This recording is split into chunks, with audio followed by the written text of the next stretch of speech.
வணக்கம், welcome to our channel best cook அம்மா. ரொம்ப நன்றி எல்லா சப்ஸ்கிரைபர்ஸ்க்கும் வியூவர்ஸ்க்கும். எங்களை வந்து தொடர்ந்து சப்போர்ட் பண்ணுங்கள். இன்றைக்கி என்னம்மா ரெசிபி செய்ய போகிறோம்? இன்றைக்கி இட்லி தக்காளி பஜ்ஜிமா.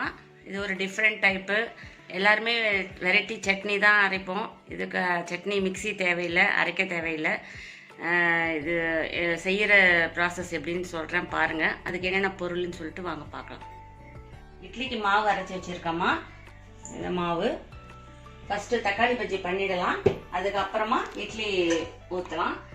இப்போ தக்காளி பஜ்ஜிக்கு தேவையான பொருட்கள்: ஒரு வெங்காயம், 6 தக்காளி. இதுக்கு தக்காளி தான் அதிகமாக தேவைப்படும். 6 தக்காளி நான் அரைஞ்சி வச்சுருக்கேன்.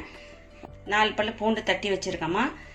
கருவேப்பிலை, கொத்தமல்லி, 1 ஸ்பூன் மிளகாத்தூள், மஞ்சத்தூள், தாளிக்கிறதுக்கு எண்ணெய், கடுகு உளுத்தம்பருப்பு, தேவையான அளவு உப்பு.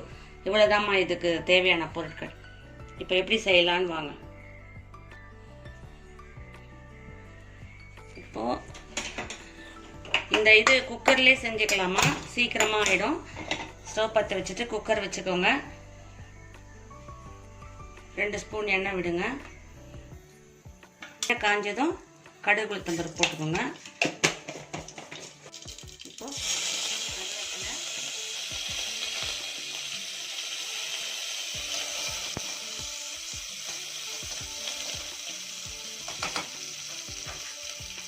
வெங்காயம்,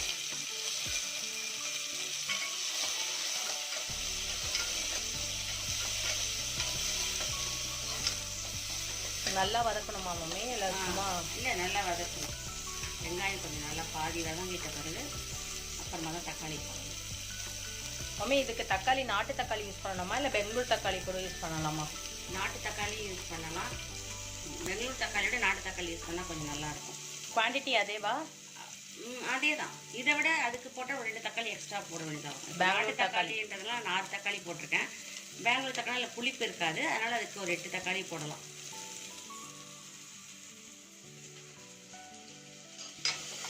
இப்போ வதங்கிடுச்சு. இப்போ தக்காளி போட்டுடணும்.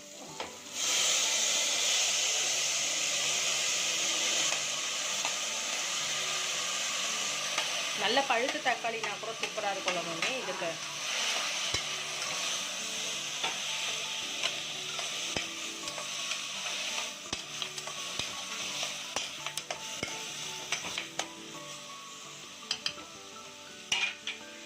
கொஞ்சம் வதங்கட்டும். கொஞ்சம் மூடி போட்டு சும்மா அப்படி மூடி வைங்க. தக்காளி வதங்கிறதுக்காக புளி இந்த அளவுக்கு எடுத்துக்கோங்க. எதுக்கு போடுறது புளி? அதான் நாட்டு தக்காளி போடுறோமே. இருந்தாலும் கொஞ்சம் புளி போட்டால் டேஸ்ட் அதிகமாக கொடுக்கும். ரொம்ப புளி போடக்கூடாது, கொஞ்சம் புளி போட்டால் போதும். தக்காளி வதங்கிடுச்சு. இப்போது 1/2 ஸ்பூன் மஞ்சள் பொடி, 1 ஸ்பூன் மிளகாத்தூள் வச்சுருக்கேன். 1 டேபிள் ஸ்பூன் இல்லை மம்மி? இது கூட உங்கள் காரத்துக்கு தகுந்த மாதிரி போட்டுக்கோங்க. உப்பு இதுக்கு தேவையான அளவு.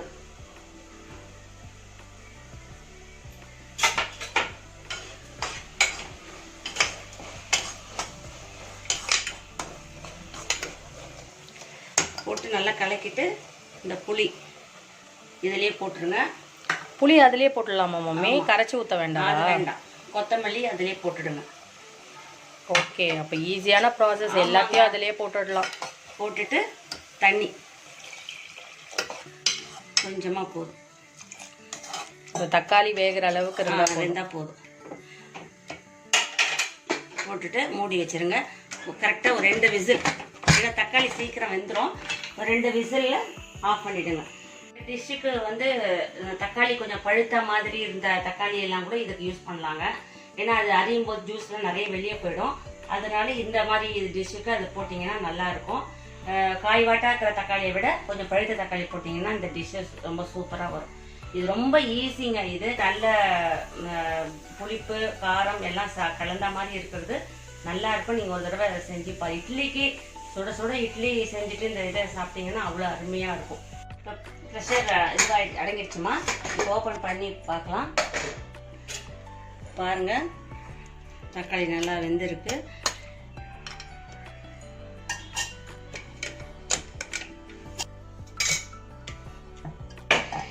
இப்போது இந்த தக்காளியெல்லாம் அப்படியே தண்ணி கொஞ்சம் எடுத்துட்டு இந்த மாதிரி பருப்பு கடையிற சட்டி இருந்துச்சுன்னா அதில் போட்டு கடைஞ்சிடுங்க.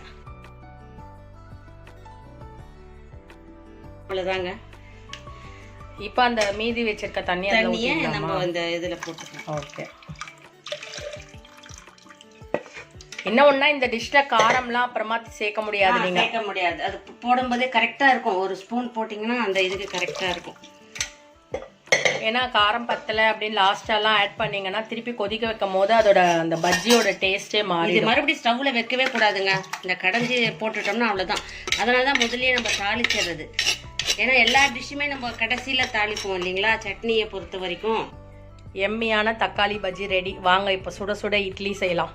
ஊற்றினீங்கன்னா மாவு இட்லி கல் மாதிரி வரும். இந்த மாதிரி கொஞ்சம் லிக்விடாக பாதி, ரொம்ப தண்ணி இல்லாமல் கெட்டியால் அந்த மாதிரி இதில் வச்சு ஊற்றுனீங்கன்னா கரெக்டாக வந்து நாம் தட்டு கூட எண்ணெய் கூட தடவ மாட்டோமா. அப்படியே மாவு நல்லா வச்சுக்கோங்க.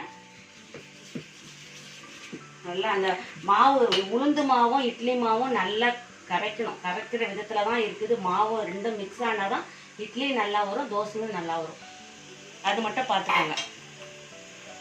இட்லி மட்டும் ஊற்றி வச்சு இட்லி வெந்துடுச்சுமா. இப்போ ஸ்டவ் ஆஃப் பண்ணிடலாம். ஆஃப் பண்ணிட்டு இட்லியை திறந்து பார்க்கலாம்.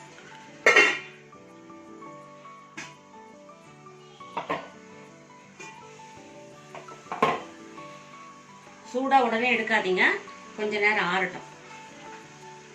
இப்போ கொஞ்சம் தண்ணி லைட்டா தெளிச்சுக்கோங்க. இதுல இட்லி ஈஸியா எடுக்கிறதுக்காக எடுக்கிறதுக்கு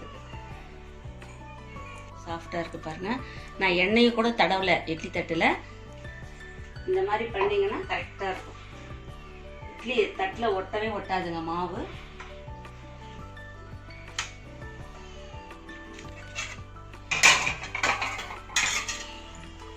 சுட சுட இட்லி ரெடி. எல்லா இட்லியுமே எவ்வளவு பஞ்சு மாதிரி இருக்கு பாருங்க. சாஃப்டா இருக்கும், கல்லு மாதிரியே இருக்காது இட்லி.